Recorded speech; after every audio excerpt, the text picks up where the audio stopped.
So a couple days ago, I sat down and I finally played through the entire Blair Witch game, the most recent Blair Witch game. And this was something that I actually started right when it came out. I, of course, got it and wanted to play through it, but, life sometimes gets in the way of things. And so, after Kaylee and I watched the 3 films, I definitely got her to be a fan of the franchise. And so I was like, hey, there's also a game, that's recent that we could play through. And we didn't get to it until a few days ago. And we beat this in probably, I'd say, cumulatively, like, I'm going to say 4 or 5 hours. It's a pretty short game. And I am going to discuss and review in I guess a spoiler-free way. Yeah, we'll go spoiler-free because I want everyone to stick around to show off my Blair Witch collection too. This is something I've been looking forward to doing. So I got it all sitting right here, and we'll talk about it at the end. So if that's what you're here for, you can just fast forward till when I start pulling things out. But if you want to hear about the game, you play this character, this middle-aged man. He's probably actually, well, I shouldn't say middle-aged. He's probably about my age. I don't think I'm middle-aged yet. He's mid-30s, somewhere in that area. And he's out there with his dog, Bullet. And they are looking for a missing child that has disappeared into the Black Hills woods. And while you're out there, of course, you start to encounter some supernatural elements, the Blair Witch, whatnot. And I will say, okay, let's talk about the game as we'll break it into segments, I suppose. So first things first, is the game effective as a horror game? Right? Because that's really what we're there for at the end of the day when it comes to a horror game. Is the horror? Is it scary? Does it get in your head? Does it fuck with you? That kind of stuff. And I will say, yes, absolutely. It's very effective as a horror game. I also have played this on the Oculus Quest 2, which I also own, and it's very trippy. Like, I couldn't imagine playing this whole thing through on VR because I feel like it would be not only even scarier, because I honestly felt some anxiety while playing this for sure, because video games are very good at immersion, right? You're in control of a character's decisions as opposed to just watching characters make decisions in film. You're actually telling them to go left, to go right, to pick something up, to do something. And that just makes you more invested in the moment. You're really paying attention to everything that's going on. It kind of feels like you're there. And with the VR, it very much feels like you're there. The VR experience was very bizarre for me because I had played the game about halfway through, and I put on the VR one. And when you put it on and it starts up, you are inside the game. And I know that sounds obvious, but what I mean by that is like what you see on your television. Imagine just stepping into your television and then just looking around you, and the game is all around you. It is exactly the same as you see on the flat screen, but 3D. Around you, you look this way, you look that way, you look down. The dog is right there in front of you. He's a fully 3D dog. Like, it looks like a fucking dog. Bullet is alive. He's right there in front of you. The trees are round. You can go up to him and look around him. The grass. It's wild. And so playing that game, especially since a lot of this game relies on being in the dark with a flashlight or a camera, and that's cool too, right? They put in the inclusion of a camera. You carry around a camera, and it's a big part of the game. Makes sense, right? Because this is a found footage franchise. And so you're playing and you're looking through a camera. You got the flip screen open, and then you can either keep it down here where the screen's small and not all in your face, or you can bring it all the way up and put the camera, display really close to your face, and it takes up most of the screen.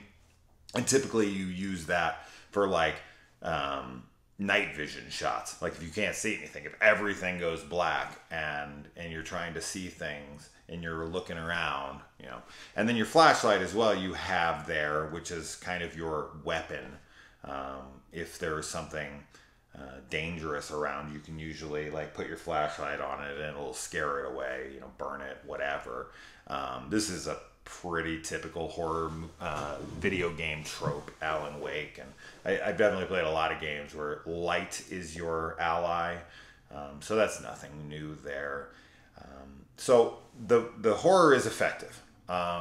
Now, I felt very disoriented playing the game because it plays very heavily with PTSD. Our character was in the war, and he has a past that comes back into the story a whole lot. It's really just about a journey into this guy's mind, because that's what this game is really about, is the descent of this guy, and just kind of following his his journey into madness. And that can be very tough to watch because it feels very realistic. So I think that they nailed that. I think they did that very well. I was also disoriented because the game, and this is kind of a negative, the gameplay's controls are very clunky. The way the character moves and everything doesn't feel fluid. And that can be very distracting, and it was making me nauseous. And it was adding to the PTSD and kind of the anxiety and the nerves that I was having playing the game. So when I was done with this game, I actually felt kind of sick and didn't feel all that well. And that's not really the experience I wanted to have. Like, I'm fine with it feeling kind of anxious, anxiety, scared, whatever. That's fine. But like actually physically ill from the movement, that was a little much, because the very last chapter of this is 17 chapters, and the chapters kind of fly by. This is a game that is both too short and too long. That sounds contradictory, but what I mean by that is that the game is too long in places it shouldn't be, and too short in places it shouldn't be.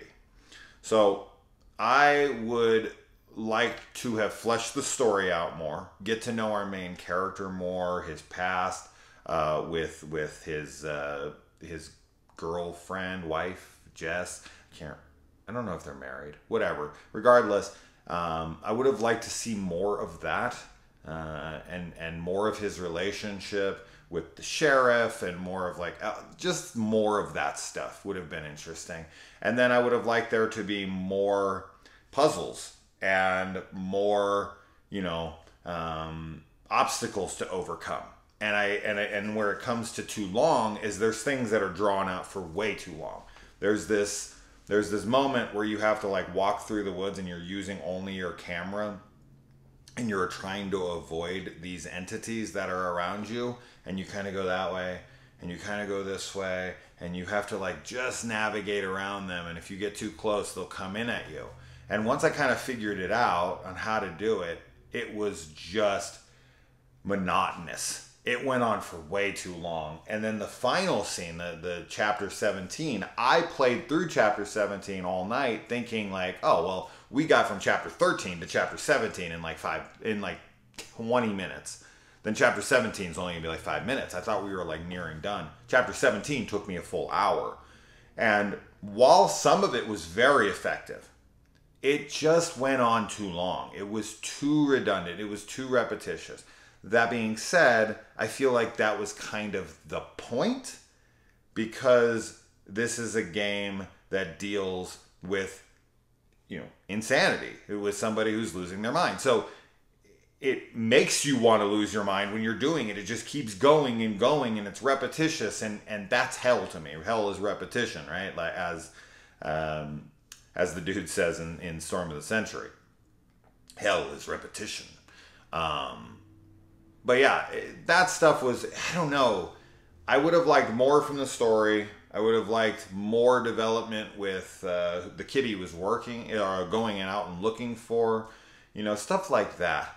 it just felt like that. The game's too short, but it also drags itself out too fucking long in places. So it's a weird combination of those things. But overall, I did quite enjoy the game. I thought it was cool. I thought there was a good amount of nods to multiple films in the franchise. Mostly, honestly, the newest one, the Adam Wingard one, there was just some things in there that I was like, oh, this is like from, Blair Witch. And Blair Witch 2, though, Book of Shadows, I didn't see any nods to anything. Not that I noticed.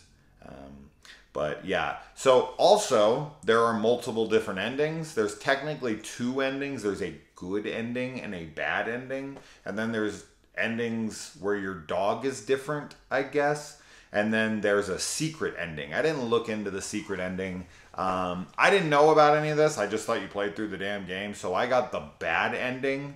But now looking at what I was supposed to do for the good ending, oh yeah, I did it all wrong. All wrong. And there's never a place to go back. Like it isn't more open world map kind of feel. It's very linear. And while that's okay, you can get lost very easily, but that's part of the game, right? It's lost in the woods. But there's nothing more maddening in games to me than being lost. That feeling of being lost is super, super annoying because it just makes me feel like I'm wasting time. And I don't want to waste time when I play video games. Even though it is considered a time waster, I want to be entertained and I want to be going towards a goal and feel like I'm achieving that goal. Like I'm taking one step closer towards the inevitable goal that I'm going for. And when I'm lost and I'm going this way for 5 minutes and then that way for 5 minutes and this way for 5 minutes, I'm like, where the fuck do I go? That makes me want to just throw the game away. I don't want to even play it. It's not about like being lazy or not wanting to earn something. It's just about like, no, I want to know what to do and then do it. Like, you know what I mean? Anyways, so there can be some of that. And then there's stuff like you get a code for this door that you're going to go open, but then you get the code and you're going to go back, but you can't go back and you didn't get the code until you could go, you couldn't go back. So it was like, well, what the fuck? And now I have the code to open that door that I never got to open because it gave it to me after I could go back to that area. So that was super frustrating because I want to know what's in there. And I'd have to play it again, which I'm not going to do. But yeah, I really like the dog. The dog, Bullet, is great. He's definitely the best thing about the game for me. Just having that companionship, to have that guide, to have, someone, and he's cute. And I love dogs, so I'm definitely biased in that regard. But the dog is definitely a very smart thing to do here. And this makes sense. I mean, the way the game is done, the utilization of the camera, and when you use the footage, you actually manipulate time by using the footage in one way or another, which I think would be a really cool addition to a Blair Witch film in the future. So I like that inclusion in the lore a whole lot, because I feel like every film in this franchise adds more to the lore that wasn't in the first film. And time is played around with in both Book of Shadows, but especially in Blair Witch, the more recent 2016 version with Adam Wingard and Simon Barrett. So yeah, overall, I liked it. As a fan of the franchise, I was happy. But I definitely have my issues, and I'm kind of, I don't know. I'm higher than so-so, but I definitely didn't love it. But I do like it, and I think it is. I think once you get to chapter 17, I think it's pretty terrifying. Really, it just felt very fucking scary and overwhelming, and I was just like, as I said, I was very disoriented while playing that sequence, and Kaylee as well was watching me, and she's like, "Man, this is fucking me up." A lot of use of colors and lights and rooms that change all around you. You go this way and you go into a room and then you turn around and the room's completely different. I mean, it's stuff. It fucks with your head, and that's good. That's what I want. So overall, I'm happy. So yeah, anyways, so that's the Blair Witch game. Have you played it? What did you think? And let me know below. You don't have to keep it spoiler free below.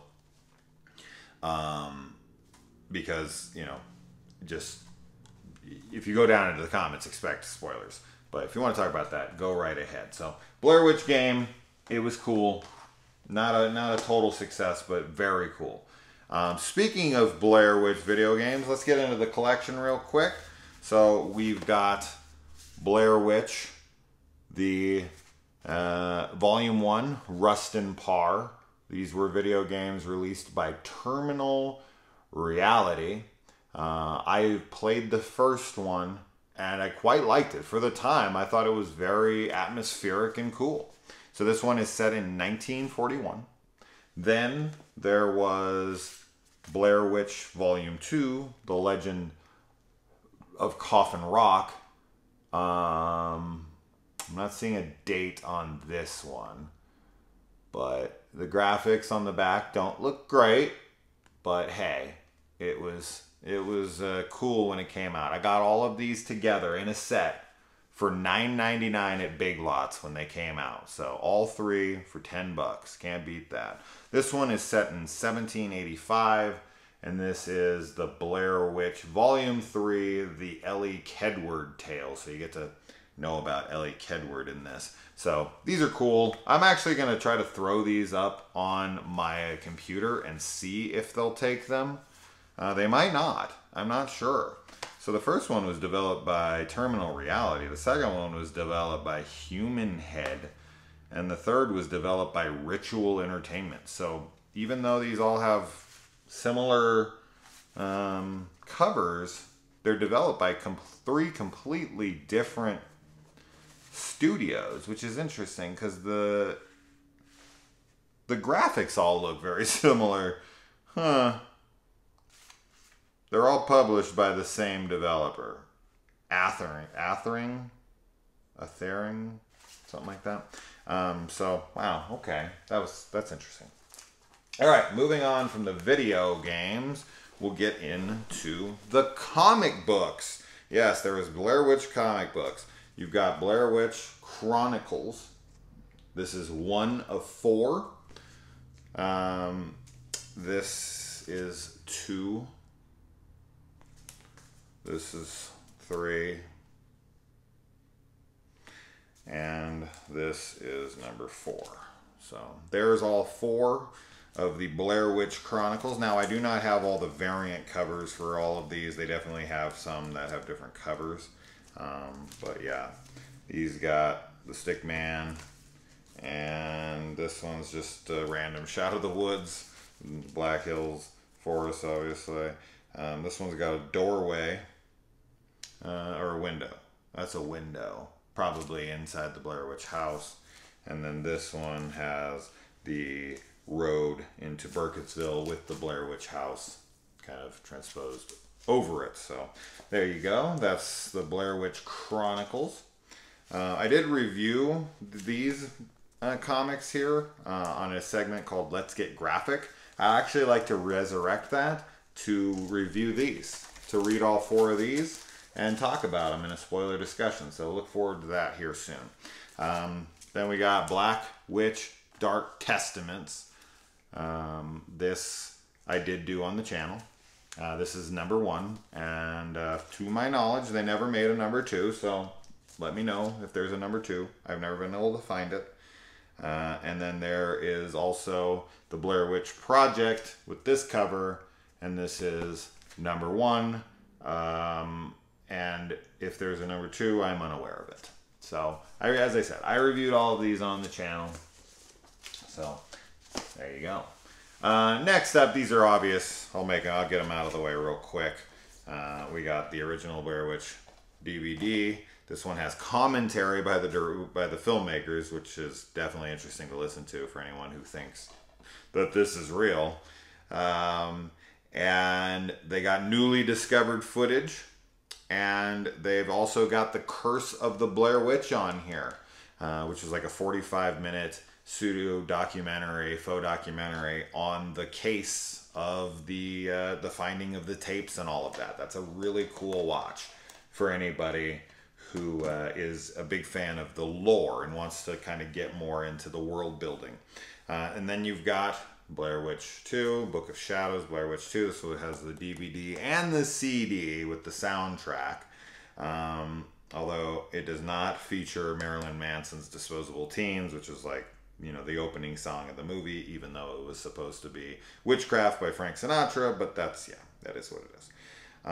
This one does not have Shadow of the Blair Witch on it, which it should, but it does have commentary by Joe Berlinger, and he talks about his director's cut, which is my most coveted, desired release of all time. I want that thing more than anything. I want to see the proper cut of Blair Witch 2, the Joe Berlinger cut. And so there you go. It's got also select scenes commentary by composer Carter Burwell. And of course, I have to really quick state that if you haven't watched the Good Bad Flicks breakdown of Blair Witch 2, please do so. I also have both Blair Witch 1 and 2 on VHS. I've had these since they came out, and I'm never getting rid of them. And of course, the newest Blair Witch, the Blu-ray. This has got a commentary by the director and the writer. It's got Never Ending Night, the making of Blair Witch 6-part documentary and House of Horrors exploring the set. I've actually not watched those special features. I need to. Now that I'm seeing them, I'm like, holy shit, why haven't I? All right, next up, we will get into books. So first we've got Blair Witch Project, a dossier. Now this dossier actually has like all of the case files, all of like the testimonies from people that they interviewed. This thing really world builds. This thing really makes it feel like it's real, right? They got the crime scene photos. They've got letters of the investigators, the private investigation agency, the conversations they're having. Pictures of all the people who are investigating, of the, you know, their Heather and Josh and Mike's family interviews, and all sorts of just, and everything's broken up by, you know, how they found the footage and, you know, how it all took place. And here's the original receipt for when this was purchased. But yeah, this is so cool, man. This really builds the world so well. This is a must-have. You can get it on eBay right now for $4 free shipping. I mean, they just give this thing to you. So I highly recommend, if you're a Blair Witch fan, you've got to pick this up. It is so cool to have. It's a good little coffee table book. For anyone who's super into the Blair Witch like I am, I love this damn thing. It's so damn cool. So really neat. Really cool book. All right, next up in the books here, we've got the YA novel collection, starting with case file number 1, The Witch's Daughter. 17-year-old Cade Morell is determined to find out the truth. His website, theblairwitchfiles.com, is a clearinghouse for the hundreds of encounters with the unexplained evil that lives in the Blair Woods. His files are now open.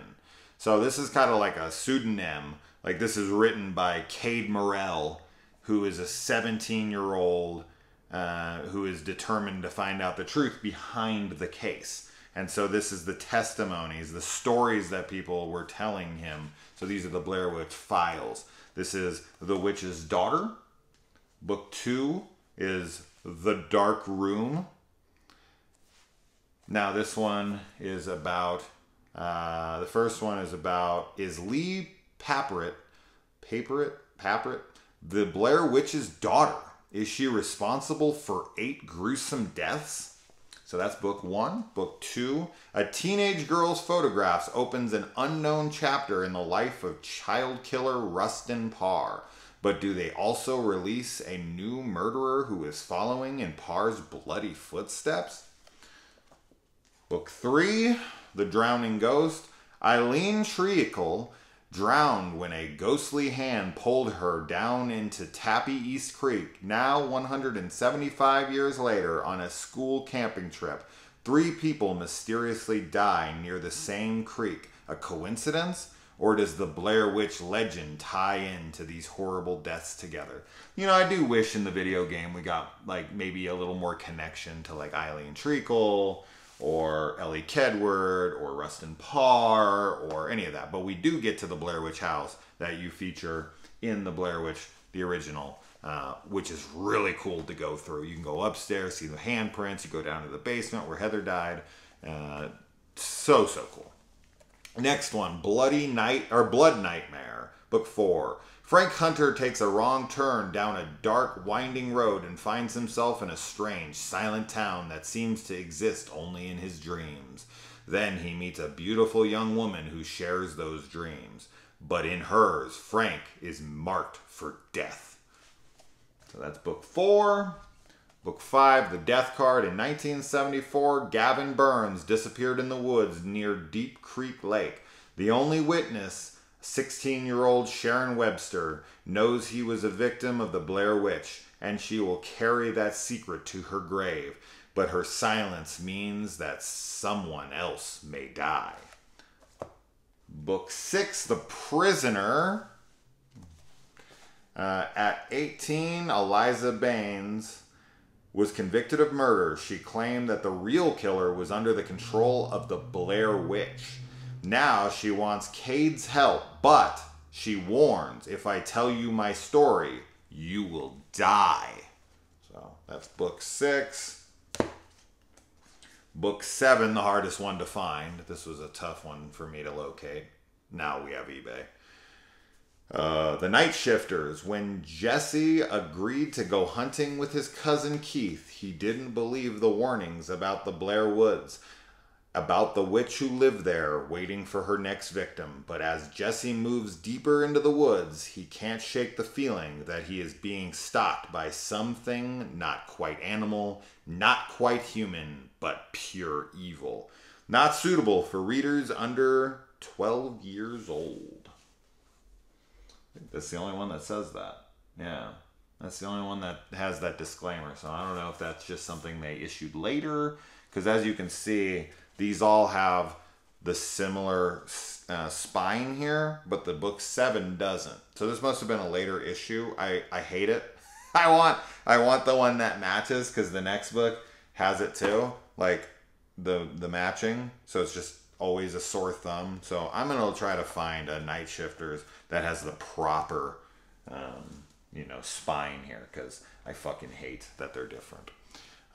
Anyways, case file number 8, The Obsession. Cade Morell's search for the truth about the Blair Witch often leaves him with as many questions as answers.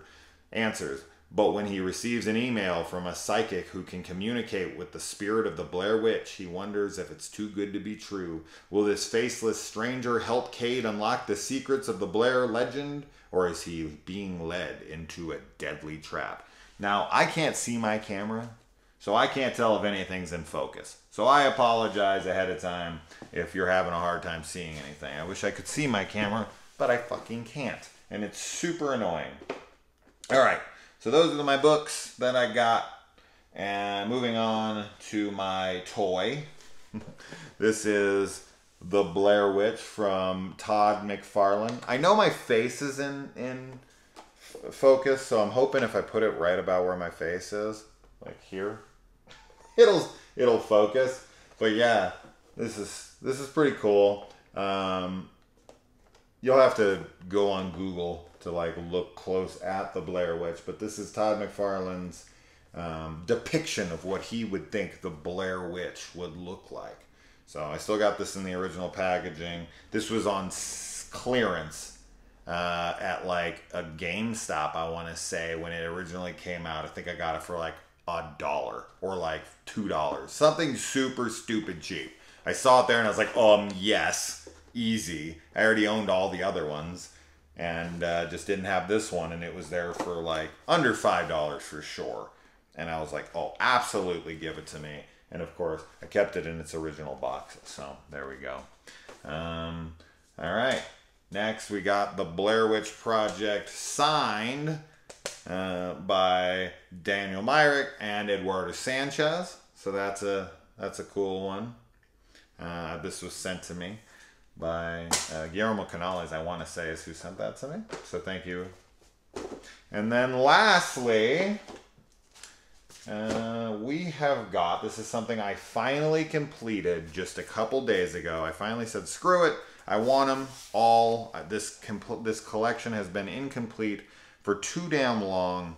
And this is the Blair Witch trading cards. Yeah, they had a trading card set. And I have had this book that I made, you know, put the first card, typed it to the front, and then cut out the little stick man in the back. And yeah, there are 72 cards in this. There's the back. As I said, I don't know if these are in focus. I hope you can see them at some angle. But yeah, this is all 72 of the cards. I finally completed them. I went on eBay. I spent about, let's say about $25. Yeah, probably about $25 to complete my set. I had most of them. I was only missing 11 cards. So I had to go and I had to buy them individually. I bought 9 of them from one guy. He had an incomplete set, and I just wrote him on eBay and was like, hey, do you have number this? Because he had a bunch of duplicates. I was like, do you have this number, this number, this number? And he's like, yeah, I have all of those, except for the foil cards. He's like, I don't have any of those. And I was like, okay, well, will you sell me the ones that I just asked you for, or are you trying to sell them like more complete? And he was like, no, I'll sell you the individuals. So I paid him like 14 bucks for the 9 missing cards in the original set. So hopefully you can see these and I'm not just waving it for no reason. That would be super annoying. I hope that you guys can slightly make these out. I'm like seeing a reflection of like light, so I'm trying to like go where that doesn't happen. Yeah. And then this is the last row here of the original regular cards. And then I paid about $5 individually for the 2 missing foil cards. And these are the foil cards. These are the, you know, the special ones, the rare ones. So there's 5 of them, 1 of 5. You know, and this is all 5 of them right here. So, and then also the little stick man that I cut out of the back, I just kept in this foil. So anyway, there you go. Oh, no, I forgot. I also have this Blair Witch shirt, as you saw. I have this Blair Witch shirt that a subscriber sent to me with this on the back. It says, perish like the word something? I have no idea what that says. Blair Witch 2 on the back. It's not an attractive shirt. But, you know, it is what it is. This is for the newest Blair Witch. This is has it on the back here. Blair Witch in theaters September 16th, I think, was it? Yeah, September 16th. So that's that one. And then lastly, another Blair Witch 2, Josh Screaming. And I actually have a framed Blair Witch 2. Well, whatever. Let's take it over. It's probably dark, but oh yeah, it's super dark. Let's turn the light off. There you go. Blair Witch 2 poster up on the wall. So yeah, that is my setup there, or my setup, my collection. So anyways, what'd you guys think? Have you played the video game? Do you own any Blair Witch things that I don't? They have those, there's a company that makes like Lego, like versions of the characters from part 1 and part 2. I want to say like Kubrick. If you go to eBay and you type in Blair Witch Kubrick, you'll see they have a set for part 1 and a set for part 2. I'd buy them, but they're expensive. Like, you'd have to pay like $80, $90 for both of them, and I just, no way. No way. If I could get them both together for like 40 or 50 bucks, maybe. I kind of want them, but I'm not paying that much. Anyways, let me know if this was fun for you guys. Just wanted to show it off. Got some of these things recently and was like, let's just do a show and tell. So what'd you think? Were you surprised some of these things existed? What were you most surprised to see, and what have you seen? Do you own any of these things? Let me know. Adios.